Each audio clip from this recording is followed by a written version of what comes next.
Hello everyone, welcome to another trade breakdown on EURUSD.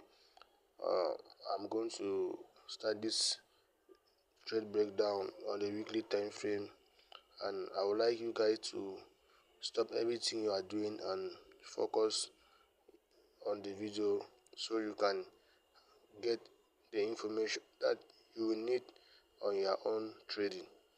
Okay, on the EURUSD chart on the 1 week time frame, I'm going to focus on three things. I'll focus on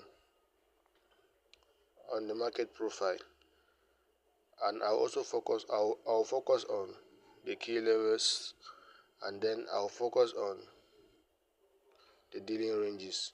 So I'm going to use this information in order to generate a a, a story that I'm probably going to need in the lower time frame. Based on that story, I will then be able to generate trading signals on the lower time frame. Okay, I will start my analysis. If you look if you look left right, EURUSD have swept these lows, right, with a down close candle. So when price is sweeping lows with a down close candle, what we expect is for price to close above that down close candle. This down close candle, we expect price to close above the down close candle. So if price close above the down close candle, we expect price to come back to the down close candle and then start to push towards the highs. So that means we are probably bullish on EURUSD. Okay, now I already know price is sweeping the lows on the left hand side, so I'm expecting price to start pushing towards the highs. Okay, this is my dealing range, right? And then this is my 50%.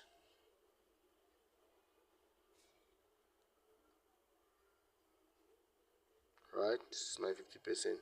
So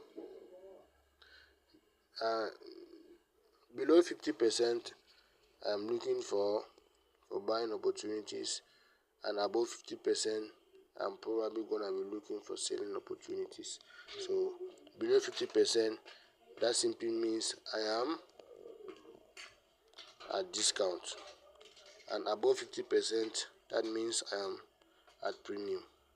So that is the logic in which I'm actually using on the 1 week time frame. So on the 1 week time frame, you can clearly see that price is sweeping this range low, right, with a down close candle.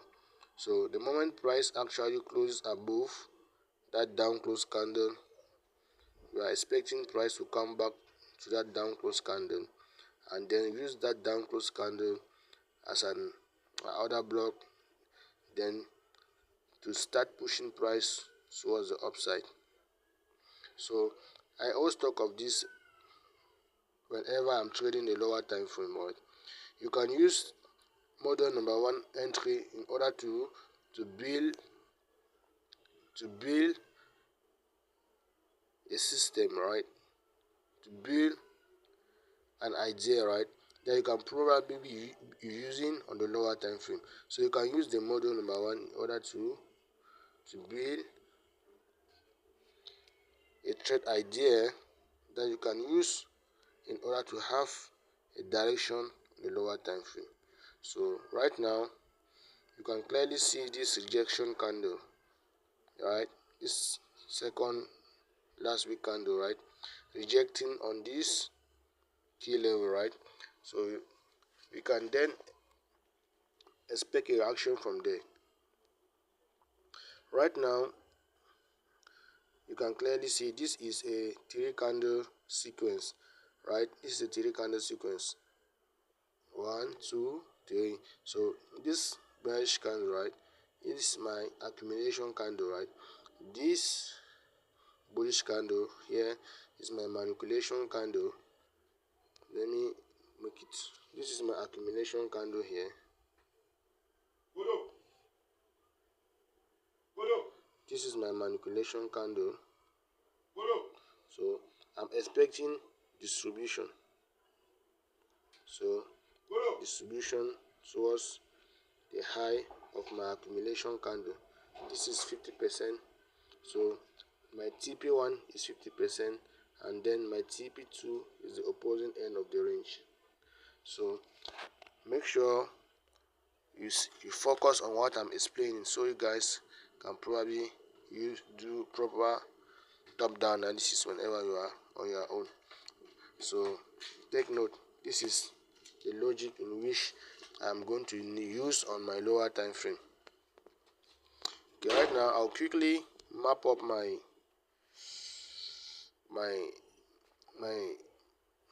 daily range, right? So you guys can clearly see.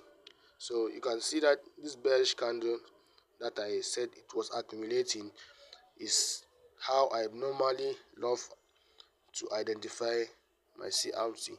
So here's one thing: whenever you are trading a bullish CRT, right, candle number 1 is always going to be a bearish candle.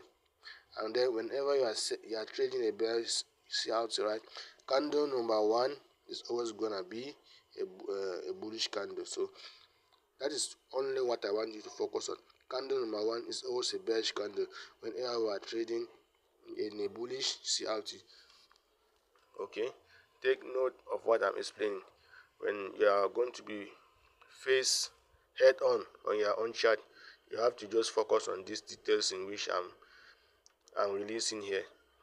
So right now, what I want to do is that now that I know that I am in a bullish phase on the weekly time frame, right, and I'm rejecting on the monthly key level, right, what I want to do is to align myself on the 1-day time frame so that I can generate a strong signal in which I can take a swing trade, due to the fact that the daily time frame and the weekly time frame are sync, they are going in the same direction, right?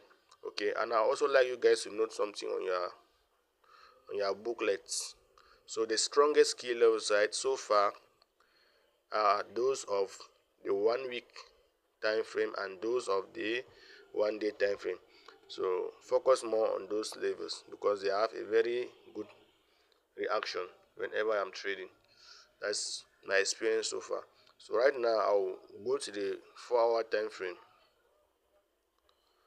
On the 4-hour time frame, I'll go to the daily time frame.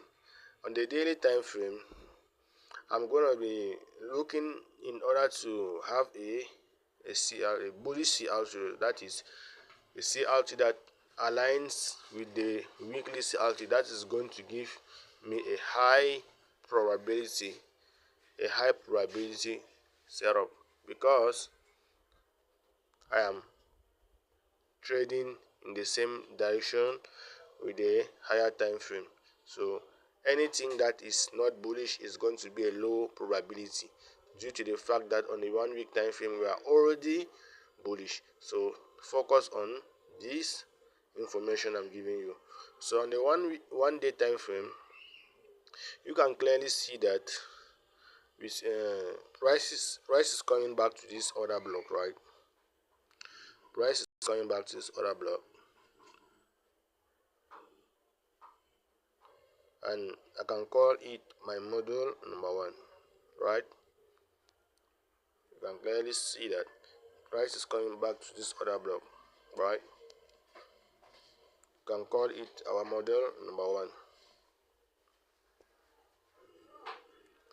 So right now I'm expecting a good narrative here, something like AMD to occur before I can start looking for buys, right? buys. I'm only interested in buys so far on EURUSD. Anything that is not buys, I'm not interested, bro. I'm not interested. So I'm more focused me on buys only. Only. Right? Only. Anything that will not be buy, I won't be interested. Okay? There's one thing I would like you guys to write down on your notebook. Right? Make sure you write it down. Whenever we are bullish, right? For instance, you only have to focus on buys, right? Incorrect selection of CRT usually happens when you are bullish on the higher time frame and then you go and trade bearish CRTs. Those are just minor pullbacks that are going to continue the higher time frame trend. So be very careful the way you trade. When you have a clear direction on this time frame in which you are probably seeing here, which we are all going to be talking about, that is when you can now align yourself. You trade the 4-hour candle. So since we are on the 4-hour, since we are on the 1-day killer, right? This model number 1 is found on the 1-day time frame. Since we are on the 1-day killer, we are going to be looking for buys only buys, nothing more, nothing less. We only focus on buys. So far so good. Only focus on buy. So what we need is we look for a valid 4-hour CRT on the 4-hour time frame, and then we align ourselves to take a trade from there, and then you can probably take a high probability setup from there. So if you have been able to watch the video to this extent, please like, subscribe, and also share the video so that the algorithm can notice the channel and more people will benefit from this educational content. So you guys can then enjoy the video. So if you are already having a 4-hour, if you are already having a valid 4-hour CRT, then you can go to the 15-minute time frame and then position yourself with a model number 1. Make sure you have a confirmed signal with a model number 1 before you place any trade. That's how I always place my trade. If I don't have a model number 1, I won't be interested in actually taking any setup so far. So make sure you have a model number 1. A model number 1 is a scenario where you have a low, right? You have a low, right? Then price sweep the previous low, right, on the left, and then go up, close above the candle that sweep below, retrace back to the candle that sweep the down close candle, and then start to push up. That's the model number 1. This is the logic, right? Okay, I will end the video here. I wouldn't like to make the video to be too long because it can be boring at times, right? Just enjoy. So this is what I'm actually doing on my live account. So I want you guys to also focus on these things because these are what actually matters the most, right? This is the logic, right? This is what is actually running the market, right? This is very important. So take note, and you can also probably check for SMT to know what is happening on the market. So that's all for the video, guys. Enjoy.